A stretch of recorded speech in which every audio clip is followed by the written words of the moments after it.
membahas konten trivia unik, sneak peek, dan review film terbaru bagi pecinta film di Indonesia. Bersama saya Adion. Saya Tommy. Kita minggu ini bakal ada Spider-Man Homecoming. What's up guys? Premier di Indonesia. Di Indonesia, Yang ternyata gitu. menurut Rotten Tomatoes 92%. Wah, apakah memang benar begitu? Mari kita kulik trivia-trivia di dalam filmnya sebelum nonton di bioskop Anda pasti. Ya, trivia pertama ini jadi sebenarnya kita ngomongin jadwal rilis sebetulnya kalau dari gua. Jadi semenjak gua ngulik-ngulik gitu dan nungguin juga. Jadi jadwal rilisnya itu sebenarnya jatahnya si Spider-Man ini itu jadwalnya si Thor sebetulnya. Jadi dia masuk tahu-tahu nih agree nih, kita bikin film nih Spider-Man Homecoming. Digeser lah, Thor-nya mundur gitu. Thor-nya mundur, Black Panther-nya mundur juga, akhirnya gitu. Jadi akhirnya sebenarnya kalau lu perhatiin jadwal rilis MCU-nya tuh mostly pada mundur semua film-film kayak gitu. Itu yang pertama. Menimbulkan agak kontroversi begitu. Oh iya. Karena ternyata agak tidak sesuai dengan cerita originalnya si Spider-Man ini sendiri. Oh masa? Mengenai kostum. Emang Harusnya tuh kostum bikin sendiri. Oh iya, bikin Bikin sendiri. sendiri. Kan ternyata karena sekarang ada Uncle Stark yang suka sama Aunt May-nya dia dibikinin. Dan Jadi jadi dianggap terlalu high test dan nggak sesuai kan. Mr. Stark overdid it. Ada drone-nya kecil, ada sayap matanya bisa masuknya, gerak-gerak, bisa nge-zoom, bisa nge-scan. Cuman sebenarnya kalau dari gua sendiri nih, Tom, sebenarnya lu nggak bosan apa yang ngeliat Uncle Ben-nya mati mulu? Karena Ben-nya cerita udah mati dari lama. Nah makanya kenapa arc itu nggak dimasukin? Sebenarnya jawaban atas lo bosan sama cerita Uncle Ben itu juga karena didatengin Tony Stark sih. Jadi kayak dia bikin love interest baru. Si Aunt May-nya kan muda banget jadinya kayak gitu. Yang unik juga di film selanjutnya ini menurut riset yang gue kulik-kulik ceritanya gitu. Kenapa tuh? Jadi sebenarnya secara story arc sama. Gitu. Jadi ini strugglingnya si Spider-Man jadi street vigilante gitu ya kan, sama kayak di Ultimate Spider-Man kalau nggak salah. Jadi dia ngebalancing antara kehidupan pribadi sama segala macamnya, dan cuma ditambah bumbu si ada Iron Man doang gitu. Dan sebenarnya kecanggihannya si Iron Man ini dibukin emang cuma kayaknya kalau menurut gua cuma karena biar nyambung ke MCU aja. Karena yang paling laku Iron Man. Dikenalinnya dulu MCU Iron Man loh, dari tahun 2008 ya masalah. Terus kalau ngomongin tentang jadwal-jadwal yang mundur sebelumnya, ternyata bukan hanya dari sisi MCU-nya loh, karena si Sony sendiri kan sebelumnya tahun ini mau bikin Sinister Six kan? Oh iya benar, udah di si Marvel bikin waktu itu ya. Spider-Man-nya tahu-tahu dibikin sama Marvel. Gue pengen tetap bikin tapi rating R gitu. Tapi masa Sinister Six kagak ada Spider-Man-nya? Akhirnya mereka rekonsiliasi hingga terciptalah Venom mau dibikin di MCU. Di MCU, wah itu sih yang main Tom Hardy. Wih, waduh, udah banyak banget tuh jadi superhero. Musuh mulu udah jadi Ben, udah jadi Venom lagi. Makanya mereka juga ngejar mau bikin film Carnage. Wah, tapi yang agak aneh sebenarnya storyline-nya kenapa Venom itu dapat? Harusnya si Spider-Man itu ikut event namanya Secret Wars dulu. Dia perang luar angkasa, balik-balik dia nemu simbiot, ikut sama Doi. Jadi kita gimana kayak apa kita lihat lah rumornya kayak apa, malah katanya nggak jadi Venom lah bikin. Mereka tahu tuh kayak gitu nih. Oh gitu. Tapi yang unik juga di film yang Homecoming ini lu bakal di-expect lu nggak cuma satu musuh sih. Jadi ada si Vulture, terus ada Shocker, sama Tinkerer ya kalau nggak salah.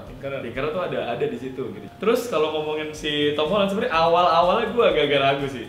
Ini orang bisa main gak sih? Tapi iya, itu kayak setelah gue stalk Instagramnya, gimana sih dia secara personality dia olahraga apa segala macam. Karena Spider-Man tuh kan mostly nge-explore banget kemampuan fisik dan gue ngeliat badannya kecil banget gitu, aneh gitu kan. Dan ternyata si Tom Holland ini basicnya dia suka gimnastik, Bor.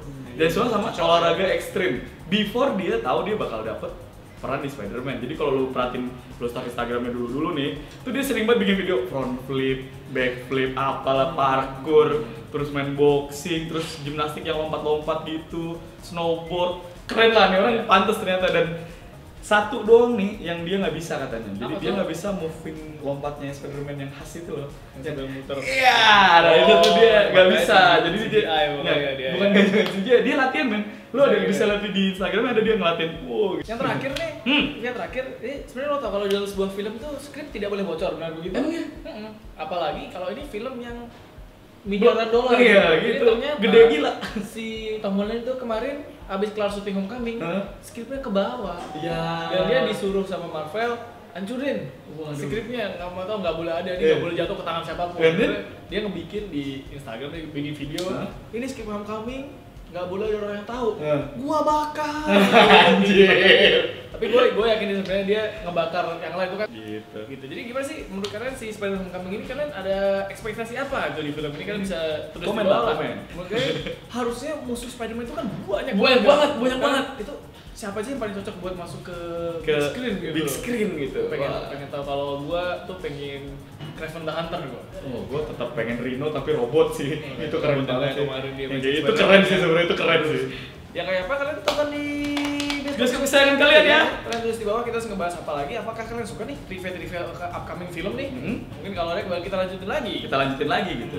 Rekomendasi film minggu ini. Nah, karena tadi sudah jelas ya. Sudah jelas. Tontonlah Spider-Man Homecoming di bioskop kesayangan kalian begitu. Itu rekomendasi kita yang pertama. Nah, yang kedua, gue punya film Indonesia judulnya Sweet 20. Ini bercerita tentang seorang perempuan bernama Fatima yang tiba-tiba berubah jadi muda lagi. Wah, luar biasa. Itu yang diperankan oleh Chayana Safira. Wah, ini lucu banget nih, parah sih. Film Sweet 20 ini adalah film adaptasi kepunyaannya CG Entertainment gitu. Jadi dia jualannya tuh modelnya nggak cuma jualan film, dia jualan IP-nya. Jadi si Sweet 20 ini dijual, jadi di remake banyak negara. Di situ ada Jepang, ada Vietnam, ada Filipina, ada Thailand, Indonesia juga dapat. Bahkan nanti versi Amerika sama Spanyolnya juga rilis.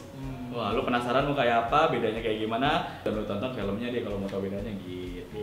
Ini anak yang indekos di rumahku. Anak indekos kenapa ada di sini? Aku kerja di sini secara sukarela untuk mengawasi orang tua jompo seperti kalian. Kamu pikir kami berbuat mesum apa? Aku ngajak kamu ke sini karena ada yang pengen aku omongin. Aku pengen banget kamu jadi... Lenggang mengorak, menarik hati serentak. Hey hey, siapa dia? Wajah sembunyi di balik payung fantasi. Hey hey, siapa dia? Itu aja rekomendasi film minggu ini. Itu aja dari kami. Jangan lupa like, comment, share, dan subscribe di Layar TV buat tahu informasi film-film asik di bioskop kesayangan kalian. Setuju. Saya Ed Hai Pratama Dan saya John Budi Putra. Sampai jumpa di layar mas. Berikutnya, dadah.